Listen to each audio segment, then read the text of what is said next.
اب یہ جو کہہ رہا ہے نا کہ احادیث میں، بھائی احادیث میں ایک حدیث کہتا ہے کہ سورہ فاتحہ پڑھو تیسرے رکعت میں، دوسری حدیث میں کہ تسبیحات اربع پڑھو. مقلد بیچارہ کیا کرے، یہ مقلد کو سمجھ نہیں آ رہی. بھائی تو بھائی یہ کوئی نئی بات نہیں ہے.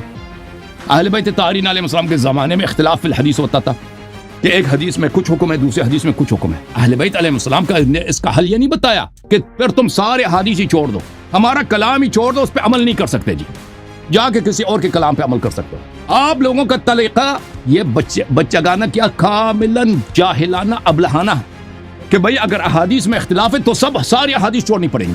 اہل بیت طاہرین علیہ السلام نے خود، ان کو تو پتہ ہے، وہ تو سب سے زیادہ حکیم ہے کہ احادیث میں اختلاف. انہوں نے کیا فرمایا؟ کیا فرمایا کہ کسی پہ عمل کرو. صحیح، انہوں نے نہیں کہا کہ تقلید کرو، فرمایا کہ اگر احادیث میں اختلاف پایا جائے تو ایک کسی پہ عمل کرو. صحیح، انہوں نے یہ فرمایا. یا جو حدیث جماعت عمریہ کے موافق ہے اس کو ترک کرو، یہ فرمایا.